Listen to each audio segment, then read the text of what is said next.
भागवत भगवान की, द्वारिकाधीश की, पितृनारायण देव की। हरि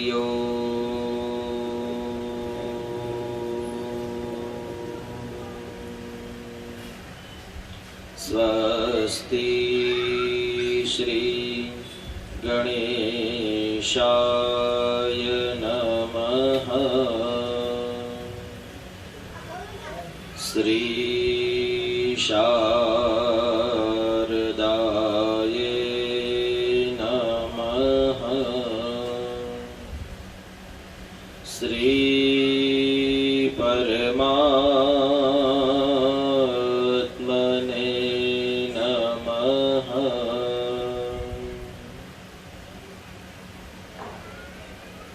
मारो ने तमारो अपना बधानु मन एकत्रित थाय, बीजा बधा रसमांथी निकळी अने प्रभुना रसनी अंदर पधारे। એટલા માટે કોઈ પણ કથા કરતા હોઈએ એ કથાના પ્રારંભની અંદર મંગલાચરણ હોય। દરરોજનો આપણો આ નિત્યનો ક્રમ રહેશે મંગલાચરણનો। જ્યારે પણ અહીંયાથી વ્યાસપીઠ પરથી મંગલાચરણ થાય તે સમયે તમારી આંખોને બંધ કરી તમારી જે નેત્રની વૃત્તિ છે એને તમારા હૃદયની અંદર પધરાવો અને એ હૃદયમાં ભગવાન કૃષ્ણ છે અને એ કૃષ્ણનું તમે ચિંતન કરો છો એવો ભાવ કરી મંગલાચરણ કરવાનું છે। અહીંયા જે મંગલાચરણ થાય, મંગલાચરણના જે શ્લોક બોલાય એને તમારા કાનના શ્રવણથી સાંભળવાના છે। વક્તા અને શ્રોતા બંને મંગલાચરણ કરવું જોઈએ। એ મંગલાચરણ આપણે પ્રથમ કરીએ, પછી આગળ કથા તરફ જશું। હરિ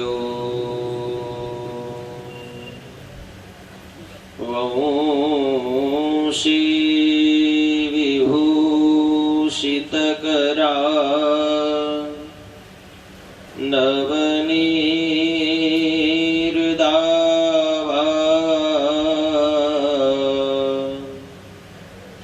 પીતાંબરા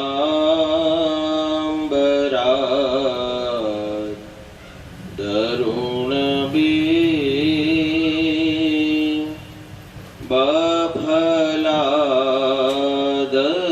બફલાદરોષ્ટા પૂર્ણેન્દુ સુંદર મુખા દરવિંદનેત્રા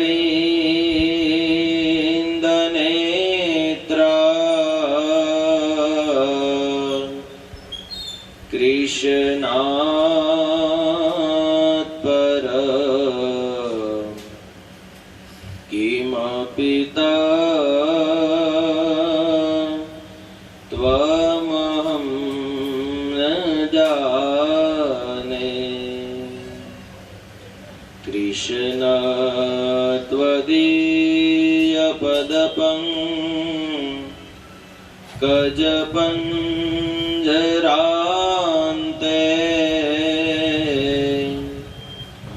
અદિયેવ મે વિશતુ નસરાજહંસ। પ્રાણ પ્રયાણ સમયે કફવાત પિત્તે કંઠાવરો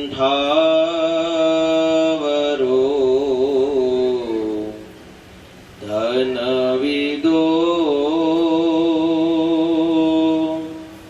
સ્મરણં કુતસ્તે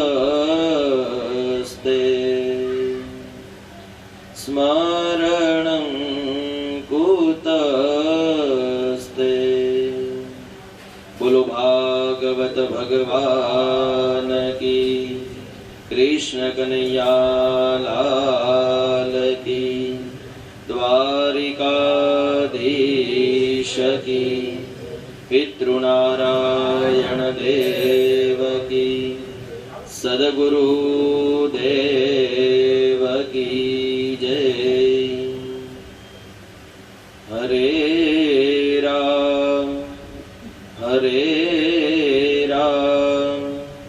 राम राम हरे हरे, हरे कृष्ण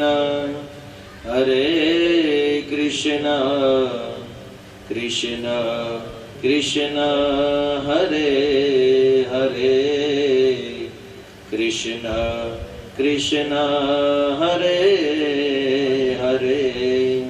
बोलो कृष्ण कन्हैया लाल की। कथाना प्रारंभની અંદર 2 મિનિટ માટે ભગવાનનું હરિનામ સંકીર્તન કરી કથાની અંદર મંગલ પ્રવેશ કરશું। ओम नमो भगवते वासुदेवाय, ओम नमो बोलજો બધા, ओम नमो भगवते वासुदेवाय, ओम नमो भगवते वासुदेवाय, वासुदेवाय हरि वासुदेवाय। बोलो બધા તાલી સાથે, वासुदेवाय हरि वासुदेवाय,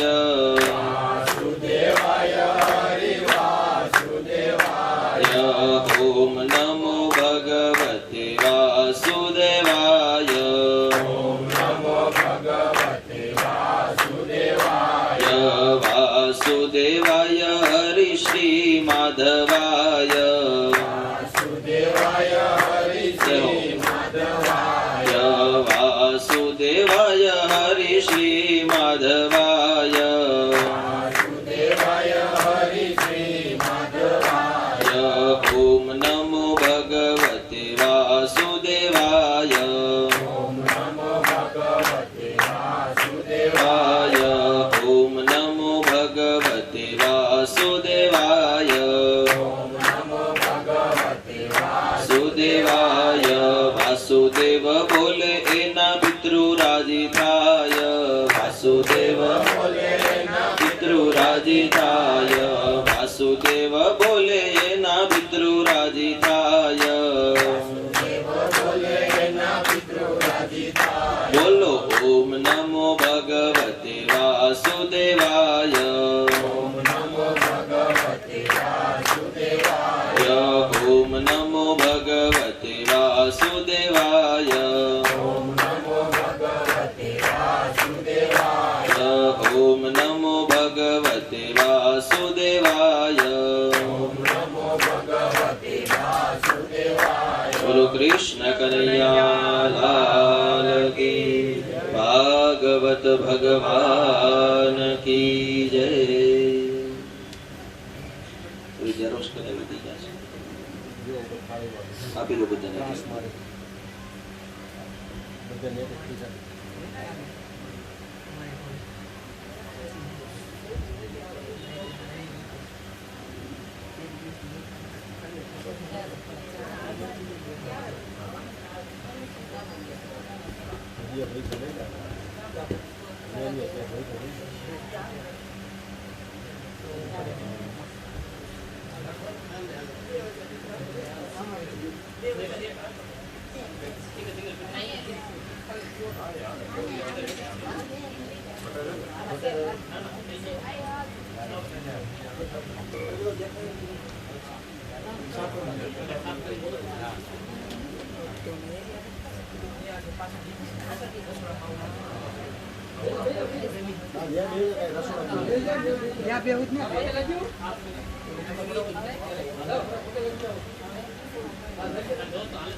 આપણી કથાનો પ્રારંભ તમારા બધા હાથની અંદર છે ગોવિંદ દામોદર સ્તોત્ર છે। આ સ્તોત્ર આપણી કથાનું હૃદય છે. ભાગવત કથા એવું કહે છે કે ગમે ત્યારે કોઈ પણ ભાગવત ગ્રંથ અને કથાની શરૂઆત થાય ત્યારે શરૂઆતની અંદર આ સ્તોત્ર બોલવું જોઈએ. આ ભાગવતજી છે તે ભગવાનનું વાંગમય સ્વરૂપ છે. આખું ભાગવત એ કૃષ્ણ ભગવાનનું વાંગમય સ્વરૂપ છે. અને ભાગવતનો કોઈ વાંગમય સ્વરૂપ હોય તો ત્યાં ગોવિંદ દામોદર સ્તોત્ર છે. કથા એવું કહે છે કે કોઈ જીવ માત્રથી સંપૂર્ણ કથાનું શ્રવણ ન થઈ શકે અને ગોવિંદ દામોદર સ્તોત્ર સાંભળે તો પણ ભાગવત ગ્રંથ કથા સાંભળ્યાનું પુણ્ય મળતું હોય છે. એટલે રોજ જો એક દિવસની અંદર 2 સત્ર હોય તો સવારમાં એક વખત આ સ્તોત્ર બોલવામાં આવે છે. આપણે એક જ સત્ર છે એટલે રોજ આપણે જ્યારે કથાની શરૂઆત કરશું ત્યારે આ સ્તોત્રને બોલશું. અત્યારે પહેલો દિવસ છે, હું જે બોલું ખાલી તમારે લીટીએ લીટી હાલવા. જો પહેલી વાત એ છે, બીજી બધી જગ્યાએ જો કથા કરવા અમે જતા હોય અને કથા થતી હોય એટલે અમારો લક્ષ્ય દરેક શ્રોતા ઉપર ન હોય, કારણ કે એમાં વધારે શ્રોતા હોય. અત્યારે તમે ગણીને મારી સામે 15-20 જણા છો એટલે મારો લક્ષ્ય એક એક વ્યક્તિ ઉપર હશે. એટલે તમને સાંભળવાની મજા આવશે, મને કહેવાની મજા આવશે. એટલે આ જો પહેલો દિવસ છે, બીજો દિવસ છે, 3-4 દિવસ જાય ને ત્યાં તમને લગભગ આ સ્તોત્ર સમજાઈ જશે. બોલી ન શકો તો કાંઈ નહીં, હું જે બોલતો હોઈશ શબ્દ તમને સમજાય ને, ભણ્યા હોય કે ન ભણ્યા હોય. કે પહેલો શ્લોક શરૂઆત દાદા અહીંથી કર્યો છે એની પૂરો થયો, પાછો બીજો શરૂ છે. ખાલી લીટીએ લીટીએ તમારે હાલવાનું છે. 4થા 5મા દિવસે મારી હારે બોલતા થઈ જશે. બરાબર? અને 7 દિવસ બોલાઈ જાય પછી આ કાગળને હું કરવાનું એ બધું તમને કહીશ. આપણે ટેવ પાડવાની છે. બરાબર ને? તો અત્યારે આપણે ગોવિંદ દામોદર સ્તોત્રની શરૂઆત કરીએ, પછી કથાની અંદર પ્રવેશ કરશું. બોલો કૃષ્ણ કનૈયા કી જય. અથ શ્રી ગોવિંદ દામોદર સ્તોત્ર करारविन्दे नपदारविन्दं मुखारविन्दे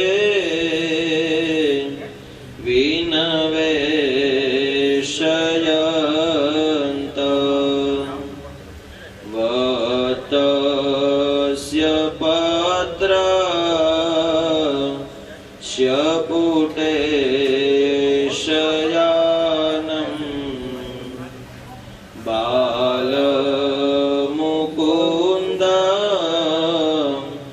मनसा स्मरामि. श्रीकृष्ण गोविन्द हरे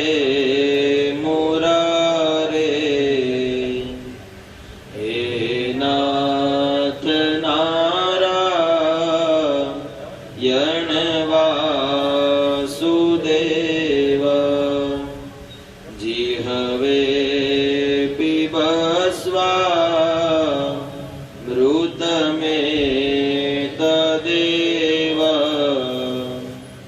गोविन्द दामोदर माधवेति विग्रे किल गोपकन्या मुरारिपादार पितचित्तवृत्ति दधियादिकं हवशादवोत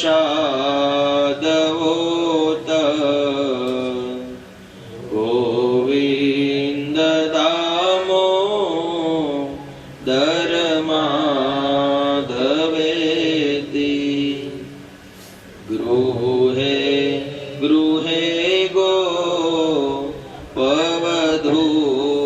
कदम्बा सर्वे मिलित्वा समवाप्य योगम् पुण्यानि नामानि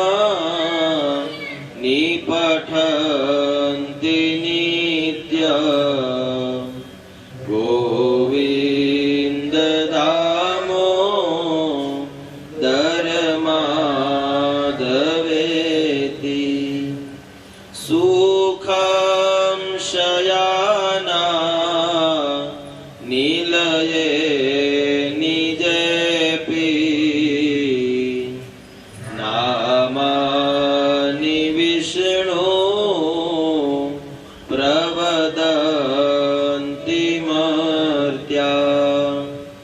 તે નિશ્ચિતં તાન મયતાં વ્રજંતી ગોવિંદ દામોદર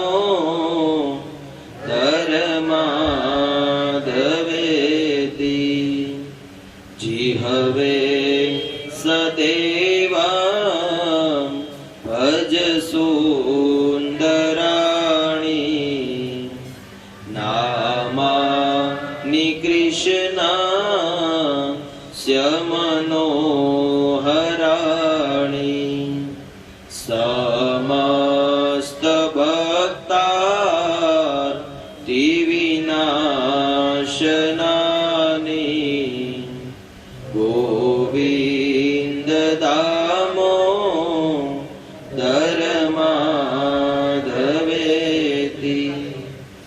સુખમ અવસાને ઇદમેવ સારં દુઃખાવસાને ઇદમેવ જ્ઞેયં દેહાવસાને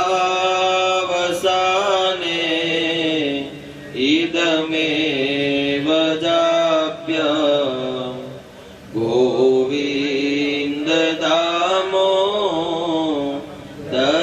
માધવેતી શ્રી કૃષ્ણ રાધા વર ગોકુલેશ ગોપાલ ગોવર્ધનનાથ વિષ્ણુ જીહવે પિબસ્વા મૃતમે ત્વદેવ ગોવિંદ દામોદર માધવેતી ગોવિંદ દામોદર માધવેતી ગોવિંદ દામોદર માધવેતી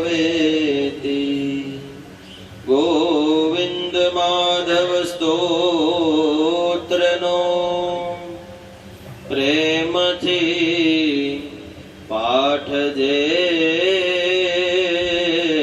કરે દામોદર દયા દાને સહજે ગૌલોક સંચરે સહજે ગૌલોક સંચરે બોલો ભાગવત ભગવાન કી જય। શ્રીમદ ભાગવત સપ્તાહ જ્ઞાન યજ્ઞ પવિત્ર પિતૃપ્રિય ભાદ્રપદ માસ ભૂત પરિવારને આંગણે સર્વે પિતૃઓના મોક્ષને અર્થે આ ભાગવત ભાગીરથી ગંગા આ જ્ઞાન ગંગાના પ્રવાહની અંદર જ્ઞાનના સ્નાન માટે પધારેલ પરિવારના દરેક ભાઈઓ બહેનો વડીલો માતાઓ બાળકો આપ સર્વને આ જ્ઞાન યજ્ઞના પ્રથમ દિવસના એક વક્તા સ્વરૂપે વ્યાસપીઠ પરથી જાજા કરી જય શ્રી કૃષ્ણ।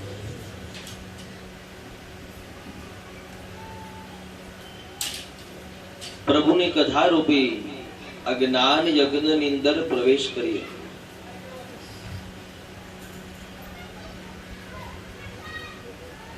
આ લોકની અંદર આવેલ દરેક જીવાત્મા મનુષ્ય માત્ર સ્ત્રી હોય કે પુરુષ હોય, જે જીવાત્માને આ સંસાર રૂપી જે વ્યથા છે આ વ્યથામાંથી થાકેલો જે જીવ છે એ જીવને થાક ઉતારવાનું કોઈ સ્થળ હોય તો તે આ કથા છે. મહાન ગ્રંથકારો, કથાકારો, શાસ્ત્રકારો એવું કહે છે કે આ એકની એક જ કથા છે. હજારો વર્ષ પહેલા જે વ્યાસજી દ્વારા કથા લખાણી છે એ જ કથાનું વાંચન દરેક શ્રોતાઓ કરતા જ આવે છે. સાંભળવા વાળાની પણ પેઢી ગઈ અને વાંચવા વાળાની પણ પેઢીઓ વહી ગઈ. કથામાં કોઈ બદલાવ નથી. કથા એવું લખે છે કે આ પ્રભુ રૂપી કથા છે એટલે મને તમને સાંભળવાનું વારે ઘડીએ મન થાય છે.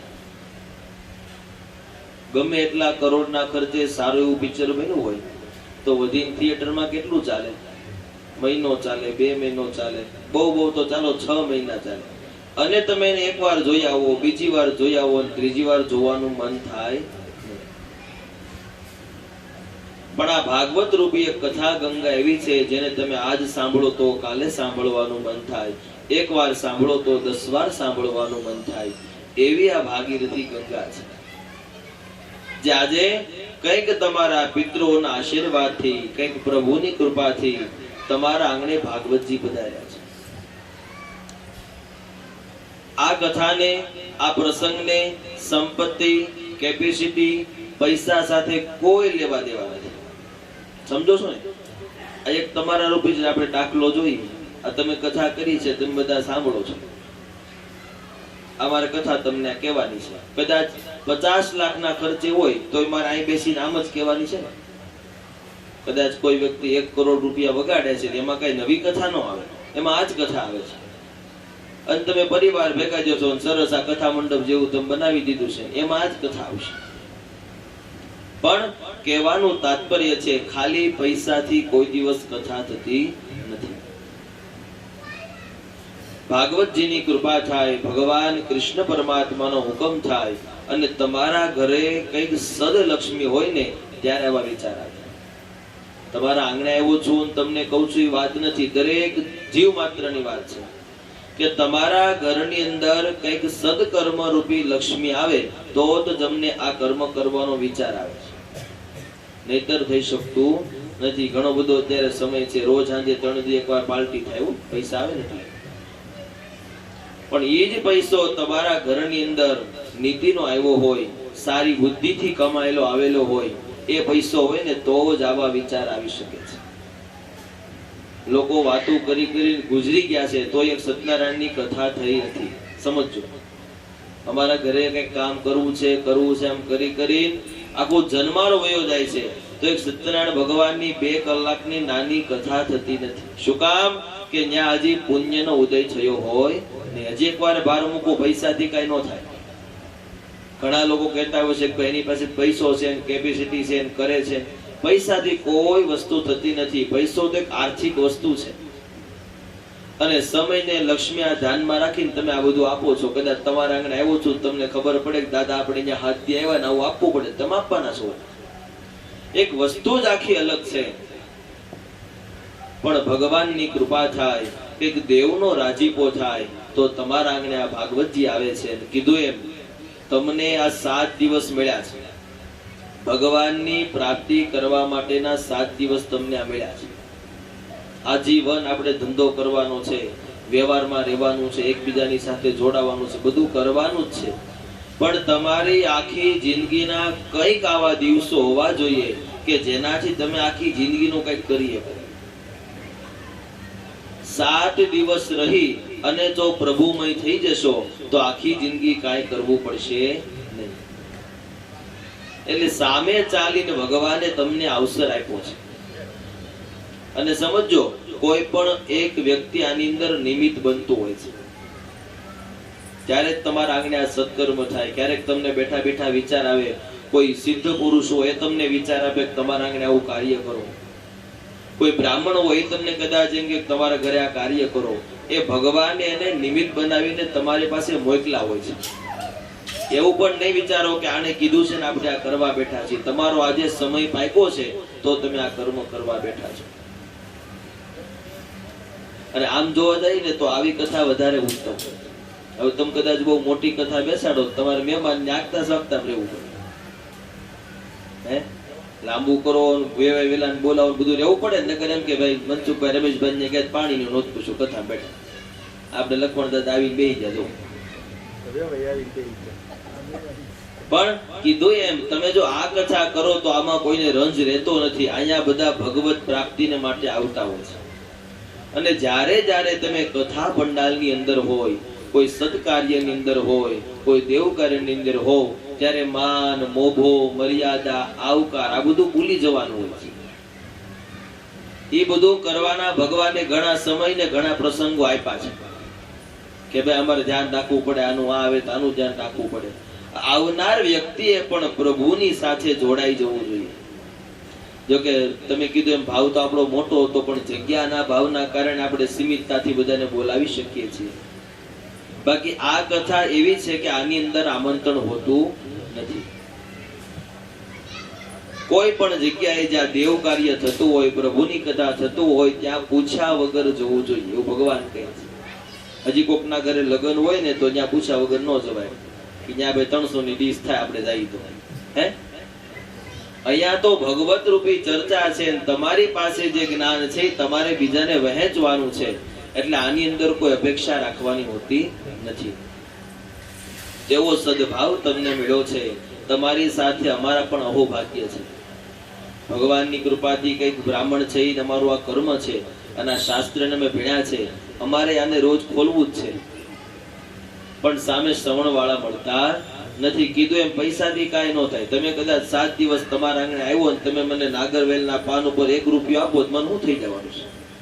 હે 3 કલાક ઘરે બેઠો એમ તમારે ત્યાં બેન કથા કરી, આટલું જ ને.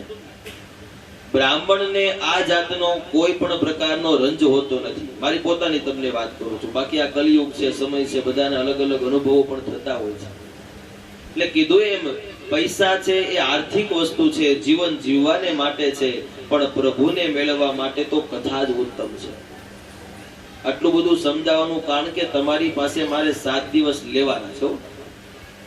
શું થાય છે, આપણે કહી દે ભાઈ તમે કથા સાંભળી દે કે હા ઘણી બધી કથા સાંભળી નાખી, પણ આપણે સાંભળી નાખી દીધી, કોઈ દિવસ જીવનમાં ઉતારી નથી. ખાસ કરીને બહેનો બધા બહુ કથામાં જ્યાં હોય, ચૈત્ર મહિનો હોય, ભાદરવો મહિનો હોય, કોઈ પરિવારની કથા હોય, ઘણી સાંભળી હોય, પણ જ્યાં સુધી વક્તા સામે બેઠા હોય જે કાંઈ કે આપણે માથું હલાવીને બહુ ઓહો દાદા બહુ સારી કથા કીધી, આ તો અમને ખબર જ નહોતી, દાદાએ કીધું. જેવા ઉભા થયા ને બારો નીકળો એટલે હું ગોર દાદા, હું કથા, હું સાંભળ્યું, હે તરત જ 6 વાગ્યા હોય કે ભાઈ શાક લેવા જવાનું છે, દૂધ લેવા જવાનું છે, આમ કરવું છે. આ બધું માણસ ભૂલીને અહીંથી વયો જાય છે. મારો એક તમને એવો પ્રયાસ છે કે 7 દિવસ તમે જો ભગવાનને આપ્યા છે, જો હજી આખા દિવસે નથી આપવાના, તમારે તમારા 7 દિવસની ખાલી 3 કલાક આપવાની છે. એ તમને કીધું ને શરૂઆતમાં કે આપણે મંગલાચરણ એટલા માટે છે કે તમે કઈક એવા વ્યવહારિક કાર્યમાંથી ઘરે આવ્યા હોય, હું એવા કાર્યમાંથી ઘરે આવ્યો હોય, તો આપણું મન પ્રભુમય થાય, બીજા બધા વિચારો બંધ થાય અને ભગવાનની સાથે જોડાઈએ. એટલે મંગલાચરણ કરવું પડે છે. એનું નામ મંગલાચરણ છે. ઘણી વાર આવું પણ બનતું હોય છે કે ભાઈ આ વક્તા આવ્યા છે 15 મિનિટથી નકરા શ્લોક બોલે છે, કઈ કરતા નથી, નકર એક ધારો શ્લોક બોલ્યો, અડધી કલાક તો શ્લોક બોલ્યા. પણ વક્તાને પણ પ્રભુની સાથે જોડાવા માટે મંગલાચરણ કરવું પડે. જો અમે ભગવાન સાથે જોડાઈને તો તમને જોડાવીએ. હવે મારું જ મન ક્યાંક બીજે નોખું ફરતું હોય તો તમને ભગવાનમાં લગાડી શકું નહીં. માટે રોજના સમયે જ્યારે જ્યારે કથાનો પ્રારંભ થાય છે ત્યારે ત્યારે મંગલાચરણ ખૂબ જરૂરી બતાવેલું છે. કથાની અંદર પ્રવેશ કરીએ. આપણે જે કથા બેસાડી છે, તમે જે કથાને સાંભળવાના છો, આનું નામ છે શ્રીમદ ભાગવત મહાપુરાણ. આપણા શાસ્ત્રની અંદર 18 પુરાણોની રચના થઈ છે. આમાંનું એક પુરાણ છે જેનું નામ છે શ્રીમદ ભાગવત મહાપુરાણ. ભગવાનના 24 અવતારોની લીલાનું વર્ણન આ કથાની અંદર બતાવેલું છે. ભગવાને જે અવતારો લીધા છે એ અવતારોનું વર્ણન અહીંયા બતાવેલું છે. કયો અવતાર લીધો, એ અવતાર શાના માટે લીધો, અવતાર લેવાથી શું થયું, શું કામ ભગવાનને અવતાર લેવો પડ્યો, આ દરેક વિસ્તારથી 24 અવતારની કથા ભાગવતજીની અંદર બતાવી છે. બની શકે ત્યાં સુધી તમને તમામ પ્રકારનો કથાનો સાર અહીંથી કહેવાનો પ્રયાસ છે. કીધું એમ વધારે પડતા દાખલા કે દ્રષ્ટાંત તરફ જવાનું નથી. મેં તમને કીધું કે આ ઘરની કથા છે, હું બીજું કાંઈ લેવો નથી. દ્રષ્ટાંત લખેલા મારા હાથના ચોપડા મારી પાસે 5 પડ્યા કે જેની અંદર ખાલી દ્રષ્ટાંત છે યજમાનને સમજાવવા માટે. એમાંનો એકય ચોપડો હું લાવ્યો નથી. ખાલી આમાં ભાગવત લખેલું છે મારા અક્ષર. એટલે મારો એવો પ્રયાસ છે, ગુરુજીની જે આજ્ઞા થઈ છે એ પ્રમાણે, કે તમને કથા પીરસવાની છે. ઘણીવાર શું થાય છે, આપણે કથામાં જઈએ, વડીલો હોય, કથા સાંભળી લીધી હોય એટલે એવી રીતે કે ભાઈ કથા તો બહુ સાંભળી, રામકથા સાંભળવા ગયા હોય કે ભાઈ હમણાં સીતાજીનું હરણ થશે પછી ભગવાન લેવા જશે, આમ કરીને આખી વાર્તાની જેમ તમે કથા કહી દો ને. પણ મૂળ કથાની આપણને ખબર હોતી નથી. ક્યારે કયો અવતાર થયો છે. ખાસ કરીને આ બધા યુવાન વર્ગ અમારી સામે છે. ઘણીવાર અમે કથા કહેવા જઈએ, લગભગ 95% વડીલો હોય છે, 5% છોકરાઓ હોય તે કઈ કામકાજ હાટું રાખ્યા હોય, ધોળી પાણી લઈ આવે એની હાટું રાખ્યા હોય છોકરા. બાકી એક એવી મેન્ટાલિટી થઈ ગઈ છે આપણી કે કથાની અંદર યુવાન વર્ગ હોય નહીં, ત્યાં વડીલોને જ જવાનું, ગઢિયાને જ જવાનું. હાલના સમય પ્રમાણે પરિસ્થિતિ, વર્તમાન સમયને ધ્યાનમાં રાખીને મારું તો એવું કેવું છે કે વડીલો ઓછા આવે ને તો હાલે, પણ યુવાન વર્ગને ખાસ આ કથાની જરૂર છે. એને ખબર પડશે શું કથા છે, શું ભગવાન છે, ભગવાનના શું અવતારો છે, અવતારો શું કામ લીધા છે, એ સમજવાને માટે આપણે આ કથા કરવાની છે. અને તમને તમારા પરિવારને અવસર મળ્યો છે એટલે આપણે રાત્રિનો કાળ રાખ્યો છે. બધા પરવારીને આવીએ કે 7 દિવસ એવું ન હોય કે મેં ખાવ ધંધા બંધ કરી દો. બની શકે ત્યાં સુધી 100% બીજા કામને તમે મૂકી દેજો 7 દિવસ માટે.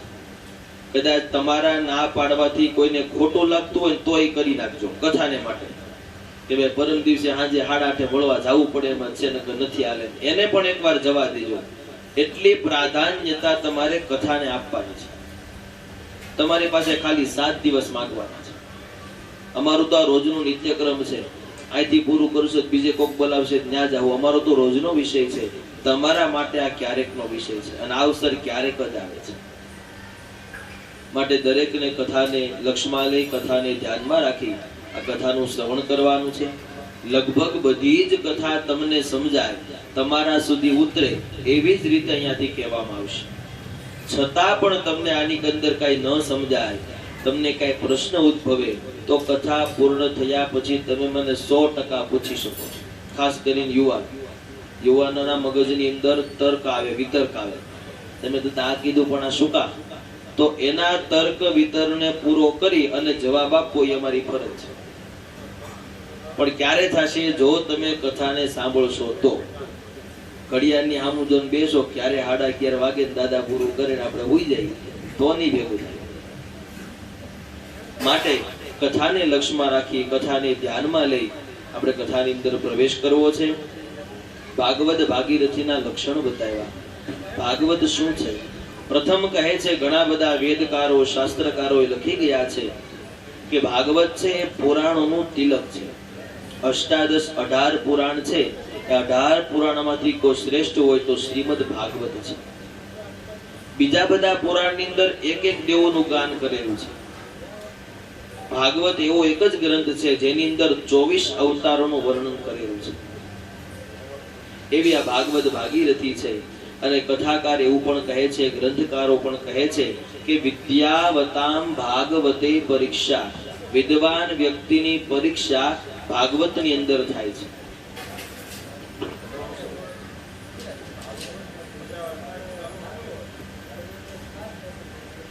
વિદ્યાવતામ ભાગવતે પરીક્ષા, વિદ્વાન વ્યક્તિની પરીક્ષા.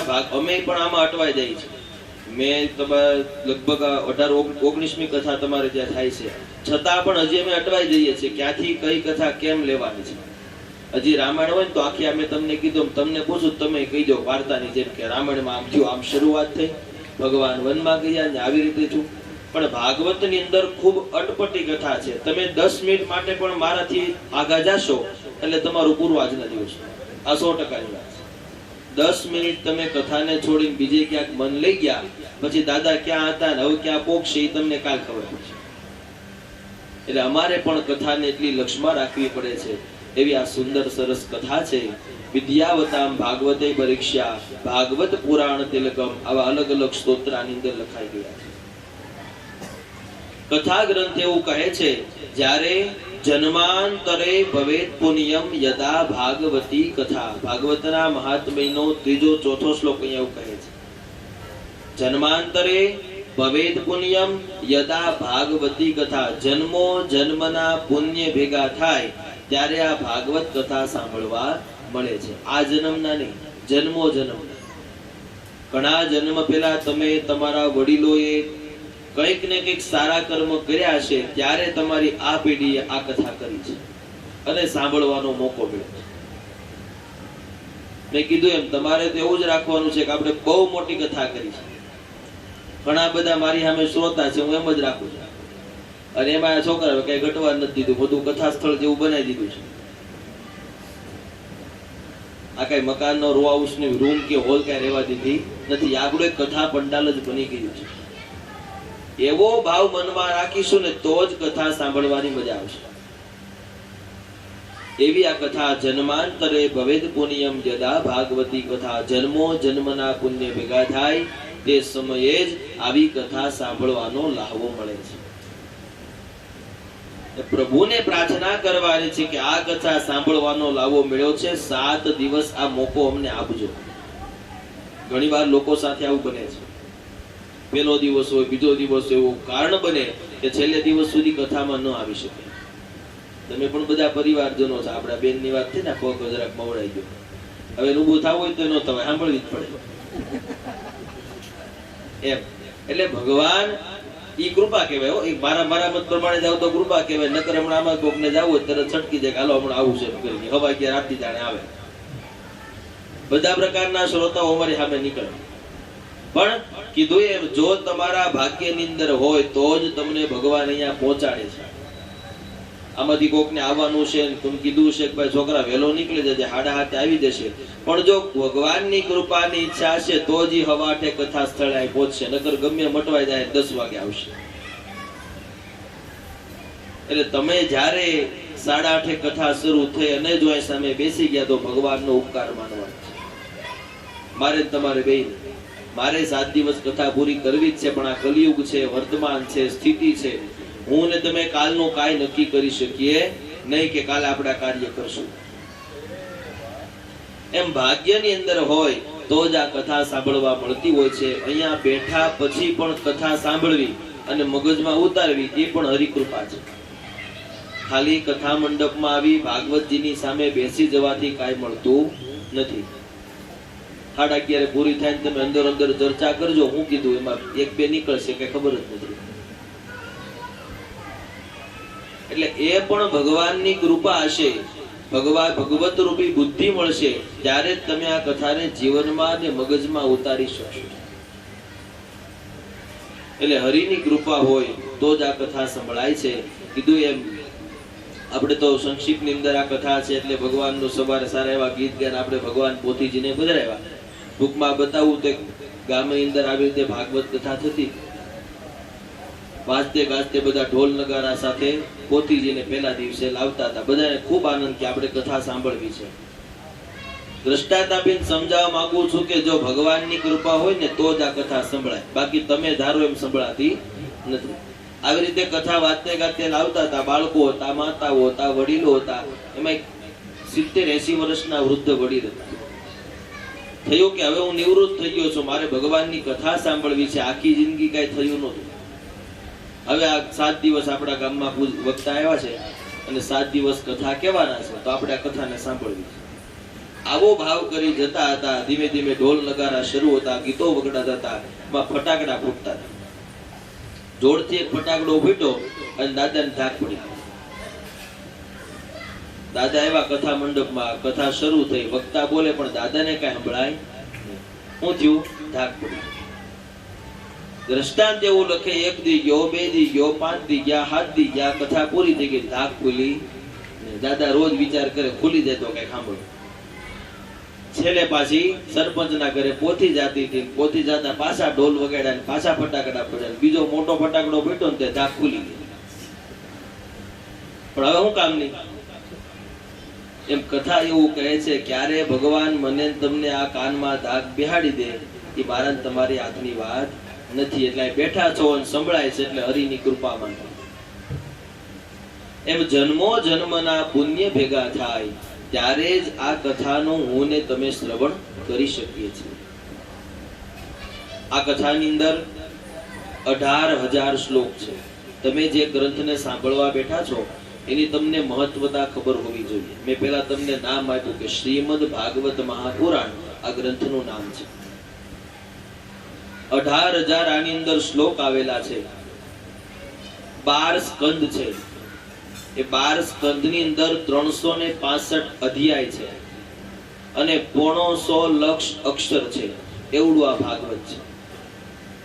અહીંયા બેસી તમને મગજમાં ઉતારી 7 દિવસની અંદર એક ટાઈમની અંદર આ ભાગવત પૂરું થઈ શકે નહીં. સંપૂર્ણ જોવા જઈએ એટલા માટે આપણે એક બ્રાહ્મણને બેસાડ્યા છે જે રોજ સવારે 4-5 કલાક બેસી અને મૂળ શ્લોકથી ભાગવતનું પારાયણ કરે છે. જે 7 દિવસમાં તમારા ઘરની અંદર તમારા આંગણે 18,000 શ્લોકનું વાંચન થશે. અહીંયાથી જે ભગવાન બોલાવે એટલું મૂળ કથાને લઈ એનો સાર લઈ અને તમને દરેક કથાઓ કહેવામાં આવશે. એટલે બંને આપણે સમયમાં કર્યો છે. એવી આ ભાગવતી કથા છે. ભાગવતના કથાની અંદર પ્રથમ મહાત્મય છે. કોઈ પણ ગ્રંથ હોય, કોઈ પણ કથા હોય, એનું મહાત્મય હોય. મહાત્મય વગરની કોઈ કથા હોતી નથી. જેનું મહાત્મય ન હોય ને એને વાર્તા કહેવાય અને જેનું મહાત્મય હોય એને કથા કહેવાય છે. તો મહાત્મયની અંદર આપણે પ્રવેશ કરીએ. સુતજી નૈમિષારણ્ય નામના વનની અંદર જે ઋષિઓ બેઠા હતા તેમની સામે બેઠા છે અને ભાગવતના મહાત્મયનો પ્રથમ શ્લોક કહે છે. નૈમિષારણ્ય આજે પણ ભારત દેશની અંદર આ તીર્થ આવેલું છે. સમયાંતર થતા એનું નામ બદલાયું છે. અત્યારે એને ચક્ર તીર્થ કહેવાય છે. અયોધ્યા નગરીની બાજુમાં તીર્થ આવેલું છે. જ્યારે સુતજીએ કથા કરી અને પુરાણોમાં જ્યારે લખાયું ત્યારે તીર્થ ક્ષેત્રનું નામ નૈમિષારણ્ય હતું. નૈમિષારણ્ય નામ કઈ રીતે પડ્યું તો ગ્રંથકારો પોતાના વિવરણ સાથે એવું કહે છે અને ભાગવતજી એવું લખે છે, જ્યારે સનત કુમાર નારદજી આદિ દેવતાઓ બ્રહ્માજી પાસે ગયા અને બ્રહ્માજીને કીધું કે અમારે ભગવત કથા કરવી છે પણ એના માટેનું સ્થળ કયું?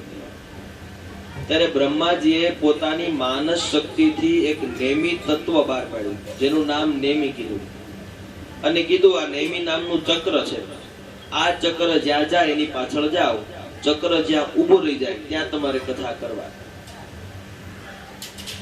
એ ચક્ર ગયું જેનું નામ નેમી હતું. ફરતું ફરતું ફરતું ફરતું અયોધ્યાની બાજુના સ્થળની અંદર આ ચક્રની અણી તૂટી ગઈ. ત્યાં ચક્ર ઊભું રહી ગયું. આ કથા છે, વાર્તા ભાગવતમાં લખાણ છે. એ ચક્ર જ્યાં ઊભું રહી ગયું એ નિમેષ માત્ર અમુક ઘડી માટે ઊભું રહ્યું એટલે નેમીનું નામ નિમેષ થઈ ગયું એટલે નૈમિષ થયું. અને જે જગ્યાએ ઊભું રહ્યું ત્યાં વન હતું. વનને સંસ્કૃતમાં અરણ્ય કહેવાય એટલે નૈમિષારણ્ય એવું એ કથાનું નામ પડ્યું, એ જગ્યાનું નામ પડ્યું. એટલા માટે એ જગ્યાને નૈમિષારણ્ય, જ્યાં નેમી નામનું ચક્ર અમુક ઘડી માટે ઊભું રહ્યું એ સ્થળને નૈમિષારણ્ય કહેવામાં આવે છે. આજ પણ દરેક ગ્રંથની અંદર એ વનનું નામ નૈમિષારણ્ય કીધું છે. એ અરણ્યની અંદર સુતજી શૌનકાદી ઋષિઓ બેઠા છે અને પ્રથમ મહાત્મયનો શ્લોક કીધો છે. આવો ભાગવતજીના જે 18,000 શ્લોક છે એમાં પહેલા શ્લોકની અંદર આપણે પ્રવેશ કરીએ. હરિયો સચ્ચિદાનંદ રૂપાય વિશ્વોત્પત્તિયા દિહે તવે તાપ ત્રય વિનાશાય શ્રી કૃષ્ણાય વયમ નુમઃ. શ્રી કૃષ્ણાય યવયમ નુમઃ. પ્રથમ શ્લોક કહે છે સચ્ચિદાનંદ રૂપાય. જે ગ્રંથ હોય એ ગ્રંથના જે પ્રધાન દેવ હોય એને પહેલા યાદ કરવામાં આવે છે. રામાયણ હોય તો રામકથાની અંદર પ્રભુ રામનો શ્લોક છે. શિવ પુરાણ હોય તો ભગવાન શિવનો શ્લોક છે. આ ભાગવત કથા છે ભગવાન કૃષ્ણ પ્રધાન દેવ છે. ભાગવતના પ્રધાન દેવ ભગવાન કૃષ્ણ છે. એના માટેનો પહેલો શ્લોક અહીંયા સુતજી અને વ્યાસજીએ લખ્યો છે. શ્લોકને સમજીએ સચ્ચિદાનંદ રૂપાય. જો કે 18,000 શ્લોકને હું તમને ન સમજાવી શકું, પણ મહાત્મ્યનો જે પ્રથમ શ્લોક છે એ શ્લોકને આપણે સાંભળીએ. ગ્રંથકારો તો ત્યાં સુધી કહે છે ભાગવતજીનો પહેલો શ્લોક મહાત્મ્યને કાયદેસર વિસ્તારથી સમજાવો ને તો 7 દિવસ ખાલી એક શ્લોક જ ચાલે. આટલું વિસ્તારથી વર્ણન બતાવ્યું છે. સમય લક્ષને ધ્યાનમાં રાખી તમારી મતિ બુદ્ધિમાં ઝડપથી ઉતરે તેવી રીતે સમજાવવાનો પ્રયાસ કરીશું. પ્રથમ પદ છે, જો શ્લોકના 4 પદ છે. સચ્ચિદાનંદ રૂપાય આ પહેલું પદ છે. વિશ્વોત્પત્યાદિ હેતવે આ બીજું પદ છે. તાપત્રય વિનાશાય આ ત્રીજું પદ છે. અને શ્રી કૃષ્ણાય વયમ નુમ આ ચોથું પદ છે. 4 પદનો આ શ્લોક છે. પ્રથમ પદ એવું કહે છે સચ્ચિદાનંદ રૂપાય. આ શબ્દને વિચ્છેદ પાડો, સંધિ છૂટી કરો એટલે સચ્ચિદાનંદનો અર્થ એવો થાય છે સત, ચિત અને આનંદ. એનાથી બને સચ્ચિદાનંદ. સમજાય છે ને? સત, ચિત અને આનંદ એટલે કે સચ્ચિદાનંદ. સત એટલે સતનો શબ્દ અર્થ ગુજરાતીની અંદર સમજવા જઈએ તો સત્ય. આ જગતની અંદર સત્ય છે એ જ દેવ છે. જો તમે સત્યનું આચરણ કરો છો એટલે સમજો કે તમે દેવનું આચરણ કરો છો. જો તમે સત્યની સાથે ચાલો છો એટલે સમજો કે તમે દેવની ભક્તિ કરો છો. પછી ભગવાનને ન ભજો તો ચાલશે. ગ્રંથ કહે છે જે સત્યની સાથે જે સત્યની અંદર રહેલા છે એવા ભગવાન. અને જો તમે સત્યને ચૂકો અને ગમે તેટલી ભક્તિ કરો તો ભગવાન પાસે આવતા નથી. સમજો. બીજી એક વાત, તમે મને બ્રાહ્મણ તરીકે બોલાવ્યો છે, વક્તા તરીકે બોલાવ્યો છે. વ્યાસપીઠ પર બેસેલા બ્રાહ્મણ એ વ્યાસ સ્વરૂપ હોય છે. પછી એની ઉંમર જોવાતી નથી. આમાંથી 50% લોકો મારથી વધારે ઉંમરના છે, 10-15% મારી હારતના છે, બધું છે. પણ તમારી સામે બેઠેલા જે વક્તા છે એની ઉંમર ન જોતા તમે જે જ્ઞાન પ્રાપ્ત કરવા માટે બેઠા છો એને લક્ષ્યમાં ધ્યાનમાં રાખવાનું છે. એટલે કીધું સત્ય, અહીંયાથી તમને સત્યના માર્ગે દોરવા એ મારી ફરજ છે. શંકરાચાર્ય જેવું લખી ગયા છે કે બ્રાહ્મણ છે ને એ સમાજનું મુખ છે. એટલે સમાજના મુખે કોઈ દિવસ અસત્ય બોલવું જોઈએ નહીં. એટલે કદાચ તમને, તમારા પરિવારને, આ બધા શ્રોતાજનોને સારા રસ્તે, સાચા રસ્તે દોડવા માટે, સાચો માર્ગ દેખાડવા માટે અહીંથી કદાચ કે બોલવું પડે તો પણ અમે બોલશું. કદાચ એવું પણ બોલાશે કે તમને સારું નહીં લાગે, એવું પણ બોલાશે કે તમને ખોટું લાગશે, પણ એવું જો વિચારી તો સમાજ સુધરે નહીં. હું કદાચ એમ અહીંથી કહું ને એમ થાય ભાઈ મેં કીધું પણ રમેશભાઈ ખોટું લાગશે, આવું થોડું બોલાય, તો એ મને પાપ લાગે છે. એટલે જ્યારે જેને કહું, જો તમને લાગતું હોય તો તમારે કાયદેસર ઓઢી જ લેવાનું કે મને જ કહે છે મારે જ ઓઢવાનું છે. સમજાણું? તો જ તમને આ કથા મગજમાં ઉતરશે. અને જો ન કહું તો અહીંયાથી બ્રાહ્મણ દોષી બને છે. એટલે કીધું પ્રથમ શ્લોકનો અર્થ છે, પહેલો શબ્દ છે સત. સત એટલે કે સત્ય. સત્યની અંદર જ દેવપણું છુપાયેલું છે. એવા ભગવાનને હું નમસ્કાર કરું છું. સત ચિત, તમારી ચિત્ત રૂપી જે બુદ્ધિ છે, તમારું ચિત્ત એટલે કે મન છે. જ્યારે માણસનું મન એકાગ્ર હોય ત્યારે એ માણસને કોઈ પણ કાર્યમાં રોકી શકતું નથી. તમે કોઈ પણ કામને ધારી લો, કોઈ પણ વસ્તુને ધારી લો કે મારે આ કરીને જ રહેવું છે, પણ એમાં પહેલું કાર્ય તમારું ચિત્ત એકાગ્ર હોવું જોઈએ, તમારું મન એકાગ્ર હોવું જોઈએ. છેલ્લે 7મા દિવસની અંદર 12મા સ્કંદમાં કથા આવશે દત્તાત્રેય મહારાજની, જેને 24 ગુરુ બનાવેલા.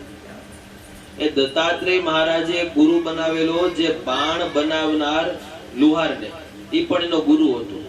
આપણને વિચાર આવે ને કે ભાઈ દત્તાત્રેય ભગવાન હતા અને એક બાણ એટલે કે તીર આવે ને ધનુષમાંથી નીકળે, સમજો છો ને બધા, તો એ જે તીરની અણી કાઢવાની હતી ને એ અણી બનાવતો હતો અને એમાંથી દત્તાત્રેયજીને ગુરુ બનાવ્યો. શું કામ? ત્યાંથી દત્તાત્રેયજી નીકળે છે અને એને પૂછ્યું કે ભાઈ હમણાં અહીંથી લગભગ 20-25 ઘોડા, 20-25 હાથી, મોટી ઝાલરો, મોટા રથ લઈને એક રાજાની સવારી નીકળી છે. એ કઈ બાજુ ગઈ તને ખબર છે? એના આંગણેથી ગઈ છે. અહીં બેઠો છે ને અહીંથી મોટી એટલી સવારી ગઈ છે.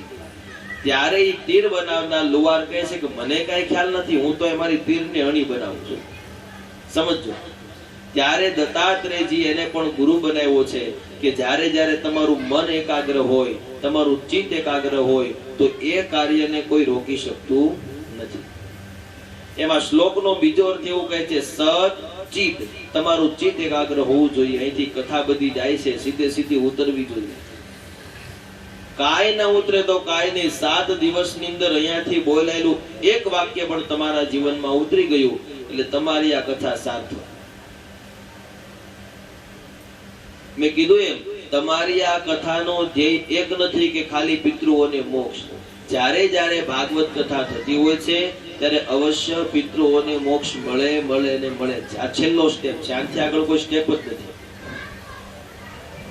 તમે કદાચ ભાવે કભાવે સાંભળો ન સાંભળો, હું કદાચ ભાવે કભાવે સ્વાર્થી થઈને અહીંયાથી કહું ન કહું, પણ ભાગવતજી તમારા આંગણે આવ્યા છે, 7 દિવસ રહી તમારા પિતૃઓને લઈ જશે ને લઈ જશે. એમાં લેશ માત્ર સંશય નથી.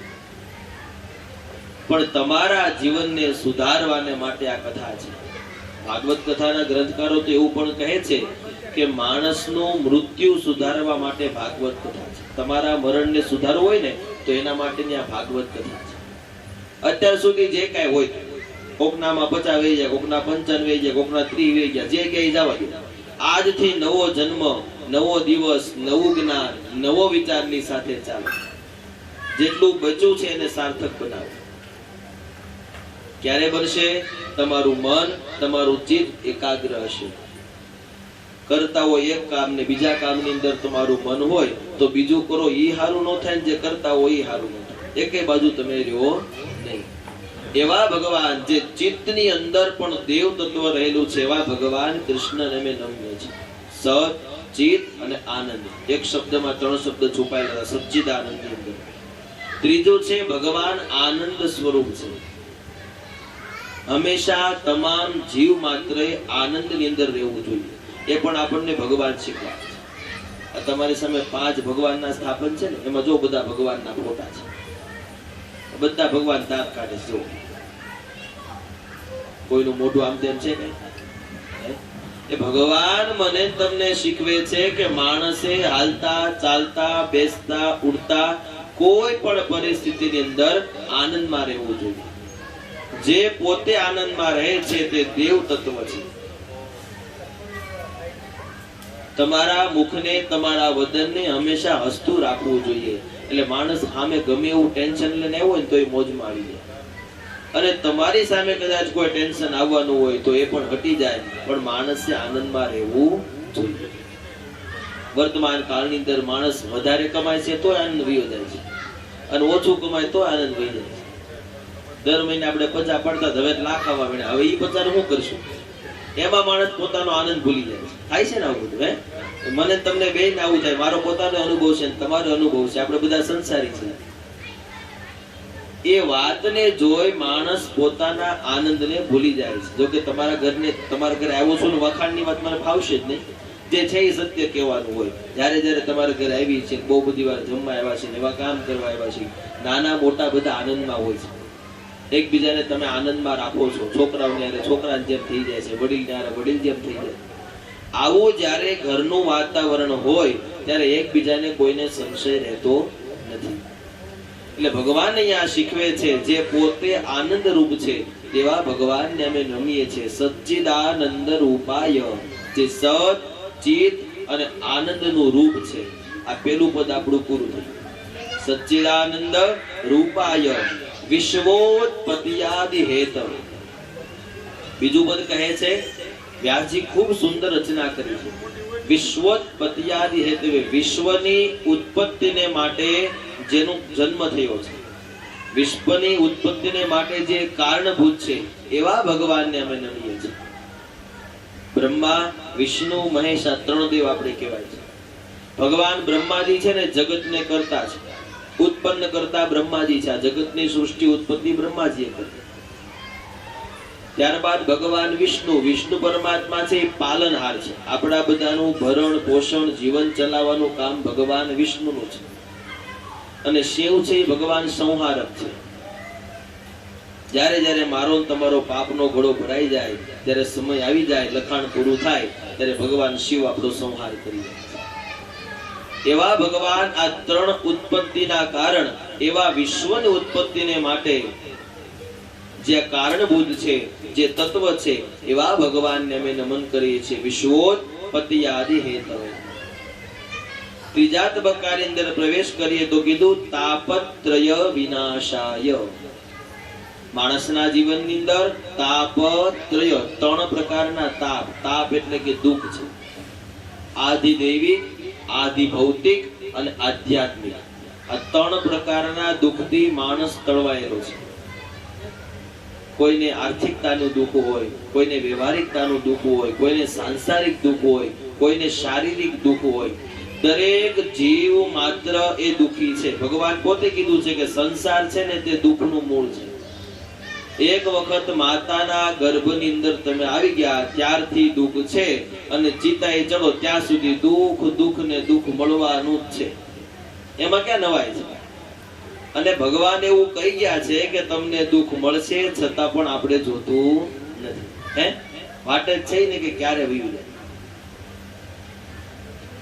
માણસના જીવનનો પડછાયો એ દુઃખ છે. એટલે પડછાયો કોઈ દી જવાનું નથી, ની ક્યારે જાય? ચિતાએ ચડશું ત્યારે.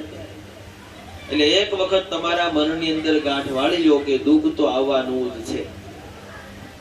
અને એવું તો નથી, તમને બધા અનુભવી છો, તમને ખબર હશે કે ભાઈ રૂપિયા વાળા છે દુઃખ નથી, એવું તો નથી. હે ભારતનો સર્વશ્રેષ્ઠ રૂપિયા વાળો અનિલ અંબાણી, એને દુઃખ છે કે હવે આટલું ભોગવું, એ આગળ ક્યાં જાય. એનાથી આગળ જે વિશ્વનો પૈસા વાળો પહેલા નંબરનો છે, એને એમ થાય કે આનાથી આગળ હું કેમ જાઉં. અને જેની હજી શરૂઆત છે એને એમ થાય કે હું આગળ કેમ પહોંચું. એટલે માણસને ક્યાંય સુખનો છેડો આવ્યો નથી. એટલે આપણે ક્યાં આવવાનો નથી. એટલે દુઃખ આવવાનું છે, આવવાનું છે ને આવવાનું છે. એને ચાલીને પછી ઘરની બહાર નીકળવાનું, તો જ મજા આવશે. કારણ કે નીકળશો અને પછી દુઃખ આવશે અને એના કારણે દુઃખી થવું, એમ કે તેને હારે લઈને જવાનું. હાલ તું પેલા મોર થઈ જાવ, તું પેલા તારું બતાવી દે, બરાબર ને? તો જીવન જીવવાની મજા આવશે. એવો તાપત્રય, ત્રણ પ્રકારના દુઃખથી માણસ અટવાય છે આ જીવનની અંદર. તાપત્રય વિનાશાય, ત્રણ પ્રકારના તાપ છે. એમ શારીરિક ત્રણ પ્રકારના શારીરિક તાપ પણ છે. જ્યારે જ્યારે માણસનું મૃત્યુ થાય છે, ત્રણમાંથી એક કાળ હોય છે: કફ, વાત અને પિત્ત. આગળ આપણે મંગલાચરણમાં શ્લોક બોલ્યા ને, એની અંદર શ્લોકની અંદર ત્રીજી કડી હતી: કૃષ્ણ ત્વદીય પદ પંકજાંતે તાપત્રય વિનાશાયની કફ વાત પિત્તે. એવું ત્રીજું ચરણ એવું બોલે છે કે માણસ પોતાના શારીરિક જીવનની અંદર કફ, વાત અને પિત્ત આ ત્રણ વસ્તુથી પીડાતો હોય છે. એ પીડાની મુક્તિને માટે ભગવાન કૃષ્ણનું સ્મરણ ઉચ્ચ છે, એવું શ્લોક કહે છે. એટલે આ બધા જ દુઃખમાંથી જેનો વિનાશ કરવાવાળા, તાપત્રય વિનાશાય, એનો પણ વિનાશ કરી નાખે છે એવા ભગવાન કૃષ્ણ. શ્રી કૃષ્ણાય વયમ નુમઃ. ચોથું પદ છે શ્રી કૃષ્ણાય. શ્રી ભગવાન કૃષ્ણનું નામ છે. વયમ સમજો, સંસ્કૃત ભાષા છે. સંસ્કૃત ભાષા બહુ ગહન ભાષા છે અને બહુ અઘરી ભાષા પણ છે. હવે હું તો કદાચ બ્રાહ્મણ છું, તમને કહું તો તમે કદાચ એમ કહો ભાઈ તમે તો બ્રાહ્મણના દીકરા છો, તમને તો આવડે જ. પણ ઇંગ્લિશ ગણો કે હિન્દી ગણો કે ઉર્દુ ગણો કે જે કાંઈ ભાષા ગણો, દરેક ભાષાઓની સર્વોચ્ચ માતા હોય તો તે સંસ્કૃત ભાષા છે. અને સંસ્કૃત ભાષા છે તે દેવ ભાષા છે. દેવતાઓની ભાષા સંસ્કૃત છે. અને સંસ્કૃત ભાષાની અંદરથી જ દરેક ભાષાઓ ઉત્પન્ન થઈ છે, એવું કથા કહે છે. દરેક ભાષાઓની માતા છે તે સંસ્કૃત છે. સંસ્કૃતમાં એક શબ્દના 10 અર્થ થાય. તમે કોઈ પણ શબ્દ મારી પાસે લાવો, તમને એના 8 થી 10 અર્થ આપવાની જવાબદારી મારી સંસ્કૃતમાં. અને ગમે એ અંગ્રેજી અક્ષર લાવો, એનો બીજો અર્થ ન નીકળે. પાણી છે, પાણી અને અંગ્રેજી શું કહેવાય? વોટર. બીજું શું કહેવાય? કહેવાય જ નહીં, આવે જ નહીં, એમાં કાંઈ. પૂરું થઈ ગયું ને? એ જ પાણીને સંસ્કૃતિની અંદર પાણી કહેવાય, જલ કહેવાય, વારી કહેવાય, અંબુ કહેવાય. આવા 10 શબ્દ ખાલી પાણીના છે. એના એ જ પાણીના. એવી આ સંસ્કૃત ભાષા છે. એ દરેક વેદોની પણ ઉચ્ચ ભાષા છે. એ સંસ્કૃત ભાષા કહે છે વયમ. શ્લોક કીધું ને, છેલ્લા 2 પદ બાકી રહ્યા. શ્રી કૃષ્ણાય વયમ નમઃ. જો મારે એકલાને ભગવાનને પગે લાગવું હોય તો એવું બોલાય, શ્રી કૃષ્ણાય અહમ. અહમ એટલે કે હું. શ્રી કૃષ્ણાય અહમ નમઃ, હું ભગવાનને પગે લાગુ છું. અને શ્રી કૃષ્ણાય વયમ નમઃ, વયમ એટલે અમે બધા. અહીંયાથી જ ભાગવતજી આપણને એક થવાનું સમજાવે છે. વ્યાસજી લખી ગયા છે, ભાગવતનું એક સૂત્ર છે, વસુધૈવ કુટુંબકમ. આખું જગત છે એ ભગવાન કૃષ્ણનો કુટુંબ પરિવાર છે, એમ સમજીને ચાલો. પહેલો શ્લોક આપણને એવું સમજાવે છે. નકર વ્યાસજી લખતા હતા અને વ્યાસજી વિચાર ન કરે, આ તો મેં એકલા લખ્યું છે, હું જ ખાલી ભગવાનને પગે ન લાગુ, આ બધાને શું કામ લગાડવું? પણ વ્યાસજીએ આ કથાની શરૂઆતની અંદર મને તમને એક થવાની ભાવના આપી છે કે શ્રી કૃષ્ણાય વયમ, અમે બધા ભગવાન કૃષ્ણને નુમઃ. સમજો, આ શબ્દની અંદર પણ ફેર છે. મારે એકલાને નમવું હોય તો એમાં એવું બોલાય કે શ્રી કૃષ્ણાય વયમ નમઃ. અને બધાને જોડવા હોય ત્યારે એવું બોલાય નમઃની જગ્યાએ નુમઃ. નુમઃનો એક અર્થ એવો પણ થાય છે કે આદરપૂર્વક નમવું. ખાલી નમવું અને આદરથી નમવું, આમાં પણ ફેર હોય છે. ઘણીવાર તમે જોતા હશો, તમારી કરતા થોડોક વધારે અનુભવ અમને થાય, કોક અમને ખાલી નમે અને આદરથી નમે, એમાં અમને સમજાય જાય કે 2 પ્રકારે નમન થયું છે. હવે ઈ નમનમાં અમારે વિચારવાનું કે આ પહેલા નમન થતું હતું એ ને હવે પછી થાય છે, એમાં ફેર શું છે? એટલે માણસ દરેક સમયે અલગ અલગ રીતે, અલગ અલગ જગ્યાએ, અલગ અલગ સમયે નમતો હોય છે. મારી વાત તમે છોડી દો, આ નમવાની વાત છોડી દો, ખાલી તમે વ્યવહારિક ધંધા ક્ષેત્રમાં આવી જાઓ. જે માણસ તમને 15 દિવસે, 1 મહિને ફોન ન કરતો હોય અને એના ફોન અઠવાડિયામાં 2 વાર આવે તો આપણે સમજી જઈએ કે આપણો વારો પડવાનો છે. હે, જે મહિને પણ તમને ફોન કરતા નથી ને અઠવાડિયામાં 2 વાર કરે, એટલે કાંઈક આપણી પાસે જેને કામ છે. ત્યારે જે માણસ નમે છે. એટલે નમન નમન મેં ફેર, કબીરજી બહુ સરસ લખે છે. નમવાની વાત આવી ને, નમન નમન મેં ફેર હે, બહુત નમે નાદાન, દગલબાજ દૂના નમે, ચિત્તા ચોર કમાન. સમજવા જેવી સાખી છે. નમન નમન મેં ફેરો, નમ્મા નમ્મામાં ફેર હોય છે. બહુત નમે નાદાન, જે નાદાન હોય ને, જેને કોઈની હારે કાંઈ સ્વાર્થ ન હોય, જેને કાંઈ કોઈનું લઈ લેવું ન હોય, એ નમાજ કરે. ઘણીવાર અમે સોસાયટી પરિવારની ગામની કથા હોય ને 1-2 વ્યક્તિ એવા હોય કે જેને બહુ કઈ લાંબી ખબર પડતી ન હોય, અમે કદાચ જઈએ તો 1 વાર નહીં 5 વાર નમતા હોય, પણ એ નાદાન હોય, જેને અમારી પાસે કઈ અપેક્ષા ન હોય અને અમને એની પાસે કઈ અપેક્ષા ન હોય, એને નાદાન કહેવાય. એટલે શું કીધું કબીરજીએ? બહુત નમે નાદાન, ઈ તો નમાજ કરે. પણ દગલબાજ દુ ના નમે, જેને તમારી સાથે દગો કરવાનો હોય, કાંઈક કપટ કરવાનો હોય, દુના એટલે ડબલ નમવામાં. દગલબાજ દુના નમે, ચિત્તા ચોર કમાન. 3 વસ્તુની વાત કીધી, જેનું ઉદાહરણ કબીરજી આપ્યું. ચિત્તા, ચિત્તો જોયો ને બધાએ ડિસ્કવરી ચેનલમાં, ખાસ જોયો, રૂબરૂ કદાચ ન જોયો. એ ચિત્તો જ્યારે શિકાર કરે ત્યારે પેલા આમ પાછો હરે. જેટલો વધારે પાછો હરે એટલો જ વધારે ઊંચો ઠેકડો મારે ને શિકાર કરે. તો પેલા એ નેમો ને, શું કામ નેમો? દગો કરવાનો તો એટલે. ચિત્તા ચોર, કોઈ પણ ચોર ચોરી કરવા આવે, આવી છામી હાથી આવે કે નમતો નમતો આવે? હંતા તો આવે ને, કે આમ 2 બટન ખોલીને આવે, હાલો કોનું ઘર ક્યાં તાળું તોડવાનું છે. ચોર, ચિત્તા ચોર, ચોર પણ તમારી સાથે કંઈક અઘટિત કરવાનો હોય ત્યારે પેલા એ નમતો આવે છે. અને કમાન, હમણાં મેં તમને તીરની વાત કરી ને, એ ધનુષની અંદરથી કમાનમાંથી તીર નીકળે, જેટલું વધારે ખેંચો ને એટલું આગું જાય. સમજાય છે ને? જેટલું વધારે ખેંચો એટલું આગું જાય. એમ નમનની અંદર પણ આ વાત બતાવી, નુમઃ. જ્યારે કંઈક ને કંઈક બે તાત્પર્યના કારણે માણસ નમતો હોય છે. એક નાદાની ભગવાનની સામે નાદાન થઈ જવું જોઈએ. ભગવાનની સામે કોઈ દિવસ બુદ્ધિ ચલાવવાની નહીં. આજે નહીં તો કાલે, કાલે નહીં તો છેલ્લે તમારી બુદ્ધિ ત્યાં કામ લાગતી નથી. કલિયુગનો માણસ ખાસ કરીને બહુ મોટી ભૂલ કરે છે. ભગવાનની સામે બુદ્ધિ ચલાવવા જાય છે. બુદ્ધિ તમે વ્યક્તિની સામે ચલાવો. દેવની સામે કોઈ દિવસ બુદ્ધિ ચલાવવી જોઈએ નહીં. દેવની સામે તો નાદાન થઈને નમવું જોઈએ. કારણ કે ગ્રંથકારો પણ કહે છે કે નમે તે પ્રભુને ગમે છે. જ્યારે જ્યારે માણસ નમે છે ત્યારે તે ભગવાનને ગમતો હોય છે. એટલે હંમેશા હાલતા ચાલતા બેસતા ઉઠતા નમીને રહેવું. ખાસ કરીને યુવાન વર્ગને કહું. હું જ રહું છું, મારી આજુબાજુમાં 4-5 જુવાન જ્ઞાની હારથના બધા રહે છે. જુવાન હોય, લોહી ઉકળતો હોય, બધી વાત છે. અને અમે હજી જુવાન જ છે, અમે કઈ ગઢા નથી થઈ ગયા, અમારી હજી શરૂઆત છે. પણ જેટલું નમતું મૂકશો એટલી બહુ મજા આવશે. અમે ક્યાંથી નીકળ્યા હોય, કોકે મને કદાચ ગાડી ભટકાડી દીધી, અથવા નીકળતા કોકે મને અપશબ્દ કહી દીધા. હવે મારે એની પાસેથી ક્યારે કેમ નીકળી જવું એ વિચારવાનું. એ મને એક વખત કહી દો છે, મારે એને 2 વખત કહી દેવું છે, અને એને મને એક મારી માને 2 મારી દેવી છે. આવું નહીં. નમતા શીખી જાવ. નમનમાં જ તમારી જીત છે. થોડી સમય માટે તમને તમારો પરાજય દેખાશે કે ભાઈ હું ભાગીને વહી આવ્યો, કે હું મૂકીને વહી આવ્યો, કે હું બોલ્યા વગર વહી આવ્યો.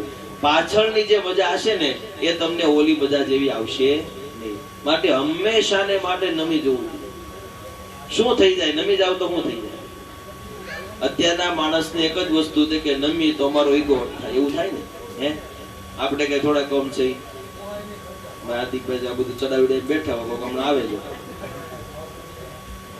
પણ એ જ બાયુને આમ ઉતાર લઈને એટલે બહુ મજા આવે. ગ્રંથકાર એવું કહે છે, જ્યારે જ્યારે નમશો ત્યારે અંદરથી જે આનંદ આવશે ને એ કોકને 2 શબ્દ કહેવાનો આનંદને મટાડી દેશે. માટે ગ્રંથકાર એવું કહે છે, હંમેશા દરેકના ચરણમાં નમવું જોઈએ.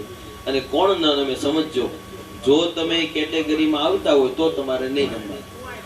ગ્રંથકારની અંદર નીતિશતક નામના પુસ્તકની અંદર ભરતુરીજી લખી ગયા છે, નમંતી ફલીનો વૃક્ષ. નમનની વાત આવી એટલે તમને શ્લોક સમજાવું.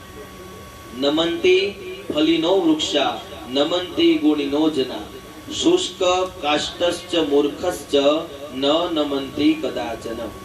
ગુજરાતીના અર્થમાં જઈએ તો પહેલી કડી એવું કહે છે, નમંતી ફલીનો વૃક્ષ. મહાન મોટું ગમે એવડું વૃક્ષ હોય, એને ફળ આવે ને ત્યારે એ નમી જાય છે. નમે ને? કોઈ પણ ઝાડવું હોય, જમરૂકડી હોય, ચીકુડી હોય, દાડમ હોય, એને ફળ આવે એટલે ઉપર જાય છે કે નમે છે? નમતા જાય ને. શું કામ? નકર એ તો એના ઝાડવું છે, એનું પોતાનું છે, એને પોતે ઉગાડેલું છે. ઉપર આવીને તમે લઈ એમ ન કહે. પણ એનો એક ગુણ છે કે જ્યારે જ્યારે એને પોતાની અંદર ફળ આવવાના છે, ખબર છે કે આ મારી પાસે નથી રહેવાનું, છતાં પણ એ નમી જાય છે. નમંતી ફલીનો વૃક્ષ. ફળ વૃક્ષ પર આવેલા ફળ પણ નમી જાય છે. બીજું, નમંતી ગુણીનો જના. જે ગુણવાન મનુષ્ય છે, ગુણવાન જીવ છે, એ હંમેશા નમેલો રહે છે. હંમેશા દરેકના ચરણમાં નમે છે. નમી જવું જોઈએ. એક મારો પેલો બ્રાહ્મણ તરીકે તમને ગુણ છે. એકવાર તમે ટ્રાય કરજો, 2 વાર ટ્રાય કરજો, નો મજા આવે તો તમે તાર બાયું ચડાવવા છૂટી.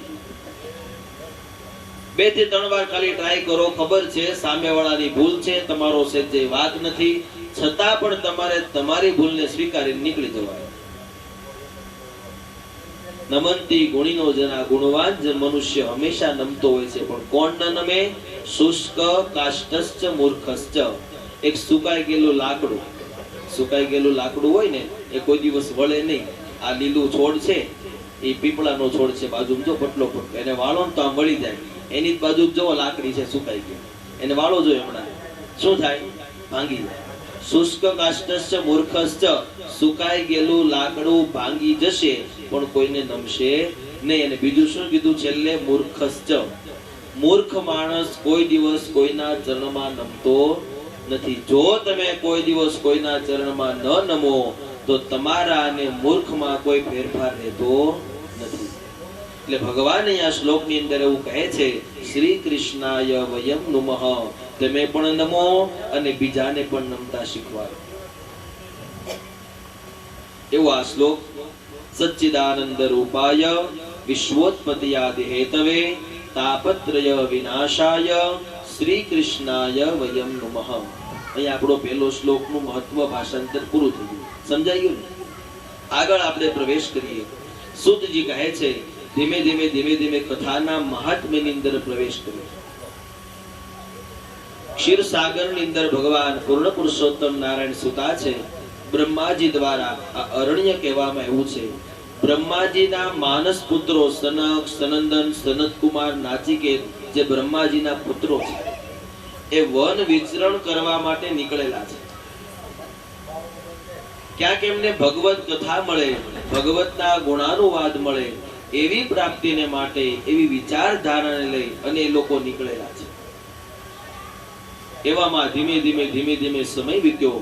ત્યાં ભગવાનના જ અંશાવતાર, ભગવાનના પરમ ભક્ત એવા ત્યાં નારદજી પધારે છે. ભાગવતજીનું દેવરૂપી પ્રથમ પાત્ર નારદજી અહીંયા પધારે છે. નારાયણ નારાયણ કરી નારદજી પધારે છે. ભાગવત એવું શરૂઆતની અંદર લખે છે નારદજી પધાર્યા એટલે નારદજીનું મુખ ઉદાસ હતું. કોઈ દિવસ સાધુનું મુખ, સંતનું મુખ ઉદાસ હોય નહીં. અને ઉદાસ હોય તો એ સંત ન હોય, કારણ કે એને કોઈ પરિવારની પડી ન હોય, એને કોઈ સંસારની પડી ન હોય, એને દુઃખ હારે કઈ લેવા દેવા ન હોય, માટે કોઈ દિવસ ઉદાસ હોય જ નહીં. જે સાચો સંત છે, જે સાચો સાધુ છે, જેને સાચો ભગવાન સાથે ભેટો થયો છે એ કોઈ દિવસ ઉદાસ હોય નહીં. અને આજ નારદજી ઉદાસ છે. સનત કુમારે પ્રશ્ન કર્યો છે. દેવર્ષિ નારદ, કથાની અંદર આપણે પ્રવેશ કર્યો છે. દેવર્ષિ નારદ, તમે તો પ્રભુના પરમ ભક્ત છો, સાક્ષાત ભગવાનના અંશ અવતાર છો, અને તમારું મુખ ઉદાસ કેમ? ત્યારે નારદજી પોતાની વ્યથા કહે છે કે સાંભળો સનત કુમારો, હું મનુષ્ય લોક તરફથી હાલ્યો આવું છું. મનુષ્ય લોકની અંદર ધીમે ધીમે ધીમે ધીમે ધીમે ધીમે જે ચાર ચરણ કીધા છે ને પ્રભુએ, એ નાશ થતા જાય છે. પ્રથમ કીધું છે સત્ય. સત્ય, વ્રત, પવિત્રતા અને દયા, આ ચાર આપણા ધર્મના મેન અંશ છે. એનાથી જ આપણું આખું સકલ જગત ચાલે છે. એટલે નારદજી કહે છે કે સત્ય તો કઈ રહ્યું જ નથી, કોઈને સત્ય હારે લેવા દેવા જ નથી. એ સમયની વાત છે. અત્યારે તો ધીમે ધીમે આ કલિયુગ આવી ગયો છે. શું સત્ય, શું સાચું આપણે કઈ લેવા દેવા જ નથી કોઈને, મારે તમારે. નાની નાની વાતની અંદર આપણે ખોટું બોલીએ છીએ. મેં કીધું ને, સત્ય કોણ છે? ઈશ્વર છે. સમજી જાજો. સત્ય છે તે ઈશ્વર છે. જ્યારે જ્યારે તમે ખોટું બોલો છો ત્યારે તમે ઈશ્વરને છેતરો છો, સામા વ્યક્તિને નહીં. સમજજો. તમે કોઈને એમ કહો કે મારી પાસે આ વસ્તુ 10 રૂપિયાની આવી છે, તમારી પાસે 5 ની જ આવી હોય, તો તમે છેતરપિંડી કરી છે અને તમે ખોટું બોલ્યા છો, તો તમે ભગવાન સામે ખોટું બોલ્યા છો. ત્યારે નારદજી આ કહે છે, સનત કુમારો, આખા જગતની અંદર ગયો, મનુષ્ય લોકની અંદર ગયો, મને ક્યાંય સત્ય દેખાણું નથી. બધા જ લોકો આવી ગયા એમાં. ચારે ચાર વર્ણ આવી ગયા. બ્રાહ્મણ, ક્ષત્રિય, વૈશ્ય, શૂદ્ર, દરેક વર્ણ સત્યનું આચરણ ભૂલી ગયા છે. વિચાર કરો ખાલી, તમે આ 7 દિવસની અંદર મારી એક વાતને પકડો. આપણે બધા પકડીએ, મારે પણ જરૂર છે, તમારે જરૂર છે. નાની નાની વાતની અંદર ખોટું બોલવાનું બંધ કરીએ. ખાલી એટલું તો કરો. આપણે કદાચ ધંધામાં બોલતા શું, હાલો કે ભાઈ આપણું ઘર ચાલે, સંસાર ચાલે, પરિવાર ચાલે, આપણે કદાચ બોલવું પડતું હશે, પણ ઘર પરિવારની અંદર, મિત્ર સર્કલની અંદર, ભાઈ ભાડુની અંદર જે નાનો મોટો આપણે ખોટું બોલવાનો વ્યવહાર કરીએ છીએ, ખાલી એને બંધ કરી દો. કોઈ ફેર નહીં પડે. કદાચ સાચું બોલશું. આપણે કોઈ નાની વાત જોઈએ, 8 વાગે આવવાનું તો 8:30 આવ્યા ત્યાં આપણે ખોટું બોલ નાખી, તરત આમ થઈ ગયું કે પંચર પડી ગયું તો ટ્રાફિક હતું, કાંઈ ન હોય તો કરી છે. આ બધી વાતની અંદર ખોટું બોલવાનું બંધ કરી દઈએ. એમાં બંધ કરશું ને તો ઓલામાં સાચું બોલવાની આપણને શક્તિ મળશે. અને જ્યારે તમે સત્યને પકડશો એટલે પહેલી વાત તો એ કે તમને કોઈનો ડર નહીં લાગે. એક સાચાને સંતાડવા માટે 100 વાર આપણે ખોટું બોલવું પડે. આ કરશું તો આમ કરવું પડશે, એક કામ કરો એને ખોટું કહી દો તો ઓલાને ખબર પડશે કે એને આમ કહી દો. આમ કરતા કરતા આપણે સાંકળ બનાવીએ છીએ અને ખોટાને પ્રાધાન્યતા મળે છે અને સત્ય ત્યાં છુપાઈ જાય છે. માટે આજના કથાના માધ્યમથી આવા નાના નાના ગુણને પકડો, સત્યનું આચરણ કરતા શીખો. કદાચ તમે સાચું બોલશો તો ઘડી, 2 ઘડી, કલાક, 5 કલાક, 1 દી, 2 દી, 5 દી એટલું જ પ્રશ્ન નથી. પણ એકવાર તમે સત્ય બોલી ગયા પછી તમારા મનમાંથી એ વાતનો છુટકારો, પછી સામેવાળા ટેન્શન લેવાનું, આને સાચું કહી દીધું હતું. માટે નારદજી કહે છે કે મનુષ્ય લોકની અંદરથી સત્યનો ભંગ થયો છે. પછી વ્રત, કોઈ પણ માણસની અંદર વ્રત નથી રહ્યું. વ્રત એટલે કે એવું નથી કે તમે એટલા સોમવારીઓ એટલા વારીઓ, એ વ્રત નહીં. દરેક જીવ માત્રને સાથે લઈને ચાલવું, જીવ માત્રની પરિસ્થિતિને સમજવી, આનું નામ વ્રત છે. તમારા જીવનની અંદર કોઈ નિયમ હોવો જોઈએ. સવારે જાગીને એટલું કર્મ કરીશ, એક દિવસમાં આ કાર્ય તો કરીશ જ, આ બધા વ્રત હોવા જોઈએ. મંદિરે જાઓ ન જાઓ, ધર્મમાં જોડાવ ન જોડાવ, દાન કરો ન કરો, આ બધી વાત અલગ છે. આપણે વ્રત કોને અત્યારે પકડી લીધું છે કે આટલા વાર રહીને, આ વાર રહીને, આટલું દાન કરીને આ વ્રત છે આપણું, આ જાગરણ કરીને આ બધા વ્રત. આ બધા વ્રત નથી. એ વ્રત પણ માણસ ભૂલી ગયા છે. પછી કીધું ત્રીજું પવિત્રતા. માણસના જીવનની અંદર પવિત્રતા ખૂબ જરૂરી છે. સ્નાનાદિ કર્મ કરી શુદ્ધ થઈ દેવની પાસે જવું જોઈએ. દેવની પાસે પણ પવિત્રતા હોવી જોઈએ. તમે કોઈ બ્રાહ્મણ પાસે જાઓ, વડીલ પાસે જાઓ, સંત સંન્યાસી પાસે જાઓ, એની પાસે જઈને કેમ વર્તન કરવું છે, આ બધી પવિત્રતા છે. પહેલાના બધા ઋષિ મુનિઓ હતા, ઘણા સાધુ સંતો આપણે કાઠિયાવાડની અંદર થઈ ગયા, એ બધું આપણને આવું સમજાવતા હતા. એ પવિત્રતા પણ માણસની અંદરથી વહી ગઈ છે કે ભાઈ આવા શુદ્ધ ભાવે બેસવું જોઈએ, આવા શુદ્ધ ભાવે અહીંયા જવું જોઈએ. એ બધું માણસ ભૂલતો જાય છે. અને છેલ્લું ચોથું કીધું છે દયા. માણસના જીવનની અંદરથી દયા પણ વહી ગઈ છે. માણસ બધા દયાહીન થયા છે. એકબીજાના સામાવાળાનું દુઃખ જોઈને માણસ દુઃખી નહીં પણ સુખી થવા લાગ્યો છે. બરાબર છે? દરેક માણસનું દુઃખ જોઈને માણસ સુખી થાય. આપણી સામે જ રહેતા હોય ને કાંઈક દુઃખ આવે ને આપણને મજા આવી જાય, સારું થયું, બહુ ઊંચો ચડતો હોય, આમ થઈ ગયું, કામ થઈ ગયું. આપણે તમારો સામેવાળો, તમારા બાજુવાળો, તમારો ભાઈ કે તમારો ભાડું જો આગળ હશે ને તો તમને આજ નહીં તો કાલ ટેકો મળશે ને. તમારી સામે જ રહેતા હોય, સારા કેપેસિટી વાળા હોય, રાતે બાણું પકડાવતી ધ્યાન દેખ ન દે, પણ તમે પેલા બધું પેલા કે એમ કે ઘણા બધા દ્રષ્ટાંત છે ને કે ભાઈ ભગવાન મને જે આપવું એ આપજો, પણ સામે વાળા કરતા હરખું જોઈ આપે. પેલું દ્રષ્ટાંત હતું બાજાર માગવું હોય માગ કે એક કામ કે તું જે માગીશ ને એમ કરતા ડબલ સામે વાળાને મળશે. એ ભગવાનને કે કામ કર, મારે એક આંખ ફોડ નાખો, એટલે સામે વાળાને કેટલી ફૂટી જાય? સામે વાળા નવરા, આપણે એક આંખે જે કરવું છે એ કરશું. આવો જ્યારે સ્વાર્થ હોય, આવો જ્યારે માણસની અંદર ભાવ જાગે છે, ત્યારે આ મનુષ્ય લોકની અંદર, કલયુગ લોકની અંદર માણસનું પતન નિશ્ચિત છે. હજી તો આ કલયુગની શરૂઆત છે. મેં કીધું ને તમે બહુ બળભાગી છો કે આપણને તમને આ વિચાર આવ્યો ને આ બધા સાંભળો છો.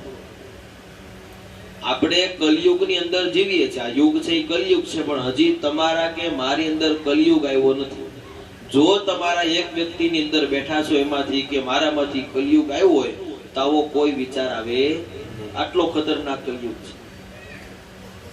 પશ્ચિમી સંસ્કૃતિની અંદર કલયુગ આવી ગયો છે અને ધીમે ધીમે આપણે બધા એને પકડીએ છીએ. એમાં કઈ ખોટું નથી. એને જો પકડી લેશું એટલે કલયુગ મોડો આવવાનો છે ને તો વહેલો આવી જશે. કે આપણને આમંત્રણ આપે છે, આપણને નોતરે છે. કોકને તમે 1 વાર બોલાવો, 2 વાર બોલાવો, 5 વાર બોલાવો, પછી શરમાઈને આવે ને તમારા ઘરે, આને 5 વાર ફોન કર્યા જવું જોઈએ. એમ કલયુગને આપણા ઘરે આવવું નથી, પણ આપણે એને આમંત્રણ આપીએ છીએ. એટલે હજી તમારા પરિવારની અંદર આમ જોવા જઈએ તો આપણા ગુજરાતની અંદર જ નથી, નકર આવા બધા સત્કર્મ, આવા બધા દાન દેવ કાર્યો ક્યાંય ન થઈ શકે. હજી કલયુગ છે, પણ કલયુગ આપણામાં પ્રવેશો નથી. આગળ કલયુગની સરસ કથા આવશે, લગભગ આજ રાતે કાલ સુધીમાં આવી જશે કે કલયુગના ગુણ શું છે, કલયુગ શું છે, બધું આપણે આગળ સમજશું. એમ અહીંયા ચોથું કીધું એમ દયા. માણસના જીવનની અંદરથી ધીમે ધીમે દયા જતી જાય છે. નારદજી કહે છે આ ચારે ચાર ગુણ નાશ પામ્યા છે, એનાથી હું દુઃખી છું. તો સનત કુમારે કીધું આ વાતે તમે આટલા બધા દુઃખી, બીજું કઈ કારણ હોઈ શકે? ત્યારે નારદજી કહે છે કે સાંભળો, હું દ્રવિડ દેશની અંદરથી ધીમે ધીમે ચાલ્યો આવતો હતો, એવામાં એક વૃદ્ધ સ્ત્રીએ મને જોયો. આ સ્ત્રી મને જોઈ અને એવું બોલે છે કે ભો ભો સાધુ ક્ષણમ નિષ્ઠ મત ચિંતામપી નાશયત. ભાગવતનું સૂત્ર છે. ભો ભો સાધુ ક્ષણમ તિષ્ઠ, હે સાધુ થોડી વાર મારી પાસે ઊભા રહો. મત ચિંતામપી નાશયત, મારી ચિંતાને તમે દૂર કરો. આ મારા કાને શબ્દ સંભળાવો અને હું એની પાસે ગયો. આનું નામ સંત. અહીંયા પણ સંતની વ્યાખ્યા કીધી છે કે બીજાના દુઃખને પોતાનું દુઃખ માને એ સંત છે. અને બીજાના દુઃખ સાથે જેને કઈ લેવા દેવા નથી એ સંસારી છે. ઘણા બધા દુઃખી થઈ ગયા, આપણે હું એ જે કઈ થઈ અહીંયા જાવ છો, આપણે અહીંયા બહુ જવાની જરૂર નથી, કઈ ના એમ. સંત હૃદય નવનીત સમાના. રામાયણજી લખે છે સાખીની અંદર, સંત હૃદય નવનીત સમાના. સંતનું હૃદય નવનીતનો અર્થ થાય છે માખણ. સંતનું હૃદય માખણ જેવું હોય છે, એની જેવું હૃદય બનાવવું જોઈએ. તરત જ નારદજી ત્યાં ઉભા થયા છે. ત્યારે એ વૃદ્ધ સ્ત્રી હતી, સાંભળજો. એ વૃદ્ધ સ્ત્રીનું નામ હતું ભક્તિ દેવી. અત્યારે હું બોલું છું, તમે સાંભળો છો, આનું નામ ભક્તિ છે. આપણી આસપાસની અંદર હાલના સમયની અંદર વર્તમાન કાળની અંદર ભક્તિ દેવી છે. તો જ હું બોલું તમે સાંભળો. જ્યાં જ્યાં ભગવાનની કથા થતી હોય ત્યાં ભક્તિ હોય છે. એ ભક્તિ દેવી હતા. એની સાથે બે યુવાન પુત્રો હતા યુવાન પણ ઘરડા થઈ ગયા અને બંને મૂર્છિત અવસ્થાની અંદર, બેભાન અવસ્થાની અંદર સૂતા હતા. નારદજી પૂછ્યું આ કોણ છે? તો ભક્તિ દેવી કહે છે આ બે મારા દીકરા છે. એનું નામ શું છે સમજો. એનું નામ શું છે કે એકનું નામ જ્ઞાન છે અને એકનું નામ વૈરાગ્ય છે. એટલે કલયુગની અંદરથી ભક્તિનો નાશ થયો, જ્ઞાનનો નાશ થયો અને વૈરાગ્યનો નાશ થયો. એટલે જ્ઞાન અને વૈરાગ્ય બંને ઘરડા થઈ ગયા છે. અને હું તો પોતે ભક્તિનો અવતાર છું, પણ આ દેશની અંદર ક્યાંય ભક્તિ રહી નથી. ભક્તિ દેવી કહે છે કે સાંભળો નારદજી, હું ધીમે ધીમે અલગ અલગ દેશની અંદર ફરીને આવી. હરિદ્વારની અંદર ગઈ, ત્યાં હું યુવાન થઈ, ત્યાં ભક્તો ભજન કરતા હતા. દક્ષિણ દેશની અંદર ગઈ, ત્યાં પણ હું યુવાન થઈ, ત્યાં ભક્તો ભજન કરતા હતા. ધીમે ધીમે ધીમે ધીમે હું ગુર્જર પ્રદેશની અંદર આવી, ત્યાં હું ક્ષીણ થઈ ગઈ. અહીંયા ભાગવત ગ્રંથકારો એક ચોખવટ બતાવે છે. ગુર્જરનો એક અર્થ ગુજરાત થાય છે. ઘણી બધા ગ્રંથકારોએ અમુક અબુદ્ધિને કારણે એવું પણ લખી નાખ્યું છે કે ભક્તિ દેવી ગુજરાતમાં આવ્યા અને ક્ષીણ થઈ ગયા. તો ભાગવત એવું લખે છે કે આ વાત અશક્ય છે. ગુજરાતની અંદર હજી સુધી કોઈ દિવસ ભક્તિ ઘટી નથી અને ભક્તિ ઘટશે પણ નહીં. પંજાબ રાજ્યની અંદર એક ગુર્જર નામનો પ્રદેશ છે. એ પ્રદેશની અંદર ભક્તિ દેવી હતા અને ત્યાં એક ક્ષીણ થયા હતા. આવું ભાગવતજી આમાં ચોખવટ કરીને બતાવે છે. ત્યાં ભક્તિ દેવી ક્ષીણ થયા. નારદજી કહે છે આમાં શું વાત છે? મારી પાસે વેદ મંત્રની તાકાત છે, હું હમણાં આને ઊભા કરું, હમણાં આને યુવાન કરું. નારદજીએ જળની અંજલી લીધી, મંત્ર બોલી બંને ઉપર છાટ્યા. બંને યુવાનો ઊભા થયા. 5-10 મિનિટ થઈ એટલે પાછા હતા નેવા સૂઈ ગયા. આ વાતથી નારદજી દુખી થયા કે મારા વેદ મંત્રની તાકાતથી પણ આ જ્ઞાન વૈરાગ્ય યુવાન ન થયા, શું કારણ? ત્યારે ભક્તિ દેવીને કીધું તમે ઉભા રહો, હું કઈક આનું ચિંતન કરીને આવું. એ વાતથી ઉદાસ છું અને તમારી સામે ઉભો છું. સનત કુમારે કીધું ને કેમ ઉદાસ છો? એટલે આખી વાત નારદજીએ કહી. ત્યારે સનત કુમાર કહે છે શું કામ ચિંતા કરો છો નારદજી? તમે ભગવાનના ગુણાનુવાદનું ગાન કરો, ભગવાનના ગુણાનુવાદનું જ્ઞાનને સાંભળો. વ્યાસજીના પુત્ર શુકદેવજી, એની પાસેથી મેં ભાગવત સાંભળી છે અને શુકદેવજીએ અમને કીધી છે, એટલે કે સનત કુમારોને, અમે તમને ભગવાનની વાત કહીએ, ભગવાનની કથા કહીએ, ભગવાનની લીલા કહીએ. એટલે પ્રભુની પ્રેરણાથી જ્ઞાન, ભક્તિ અને વૈરાગ્ય આ ત્રણેય સજીવન થશે. તો નારદજી કહે છે કાંઈ વાંધો નહીં, એનો શ્રોતા હું જ બનીશ. એટલે શ્રોતા નારદજી બન્યા. દરેક ઋષિ મુનિઓ ત્યાં પધારે છે. સનત કુમારોએ આ કથા ગ્રંથની શરૂઆત કરી. આ કથા ઘણી બધી જગ્યાએ ગવાયેલી છે, બહુ બધી જગ્યાએ ગવાયેલી છે. આગળ આવશે. શુકદેવજી મહારાજે પરીક્ષિત રાજાને કીધી છે. વેદ વ્યાસજીએ તેના પુત્ર શુકદેવજીને કીધી છે. અહીંયા સનત કુમારો નારદજીને કહે છે. આગળ 5મા સ્કંદની અંદર વિદુરજી અને મૈત્રીજી બંને મળે છે. એ સામસામી કથા કહે છે. અને આજે આપણે સામસામી કરીએ છીએ. ઘણી બધી જગ્યાએ આ કથા ચાલે છે. કથાની શરૂઆત થઈ, નારદજી શ્રોતા બન્યા છે. એક દિવસ ગયો, 2 દિવસ ગયો, કથાના ગુણાનુવાદને સાંભળી ભક્તિ દેવી પોતાના બંને દીકરાને લઈ અને ત્યાં કથા સ્થળે પધારે છે. બંને દીકરાઓએ અને ભક્તિ દેવીએ આ કથાને સાંભળી. કથા સાંભળતાની સાથે જ કથા પૂર્ણ થઈ. જ્ઞાન અને વૈરાગ્ય બંને યુવાન થયા, ભક્તિ પણ યુવાન થઈ. ત્યારે એ ભક્તિએ નારદજીને કીધું કે હવે મારે ક્યાં જવું, મારું સ્થાન ક્યાં? ત્યારે નારદજી કહે છે કે જ્યાં જ્યાં ભગવાનનું ગુણાનુવાદ થતા હશે, ભગવાનનું સંકીર્તન થતું હશે, ત્યાં તારો વાસ. એટલે જ્યાં જ્યાં કથા હોય ત્યાં ભક્તિ હોય. ભક્તિ આવે ને એટલે જ્ઞાન આવે. સમજો, અત્યારે તમે આ બધી ભક્તિ કરો છો, 7 દિવસ સાંભળશો એટલે કંઈક ને કંઈક જ્ઞાન આવશે ને. જ્ઞાન માણસની અંદર આવે ને એટલે એ જ માણસની અંદર વૈરાગ્ય આવે. એટલે ભગવાનની જો કથા સાંભળો તો ભક્તિ આવે, ભક્તિ આવે એટલે જ્ઞાન આવે, જ્ઞાન આવે એટલે માણસના જીવનની અંદર વૈરાગ્ય આવે. અને જેના જેના જીવનની અંદર વૈરાગ્ય આવ્યો છે એને પ્રભુ પદની પ્રાપ્તિ થઈ છે. આવડા મોટા સ્ટેજે કદાચ આપણે ન પહોંચી શકીએ, કદાચ જ્ઞાન પણ ન આવે તોય વાંધો નહીં, વૈરાગ્ય ન આવે તોય વાંધો નહીં, પણ ભક્તિ દેવી આવવા જોઈએ. કથામાં બે દેવી હંમેશાને માટે હોય, એક ભક્તિ દેવી અને એક નિંદ્રા દેવી. આ બે આવે. હજી આમ કોઈ મને દેખાણ નથી, પણ બહુ ટેકા બેકા લેશો ને તો આવશે. ને એમાં રાત્રિનો સમય છે, એમાંથી આપણે એકને રાખવાના છે અને એકને ધોકો મારી દેવાનો છે. બરાબર ને?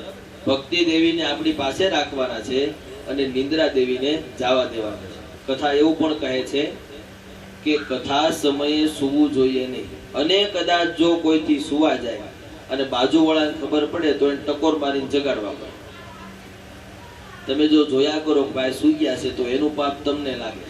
હાથીમાં કોઈ દેખાય તો એકબીજાને કહી દેવાનું કે આ ભાઈ હુવે છે, આને ઝોલા આવે છે, જે કાંઈ હોય. તો અહીંયા કીધું એમ ભક્તિ દેવી જ્ઞાન અને વૈરાગ્ય ત્રણેય સજીવન થયા, યુવાન થયા. ભક્તિ, જ્ઞાન અને વૈરાગ્યને ભગવાનની કથાની અંદર પ્રવેશ મળ્યો.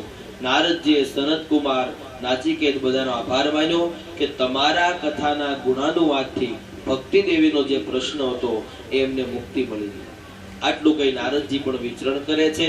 નારાયણ નારાયણ કરી નારદજી ત્યાંથી ચાલ્યા જાય છે. આગળની અંદર કથાની અંદર પ્રવેશ બતાવે છે કે ભાગવત કથા પિતૃઓના મોક્ષ માટે જ કેમ શિવ કથા ન કીધી, કેમ રામ કથા ન કીધી? જો પિતૃઓને મોક્ષ જોતો હોય તો ભાગવતની કથા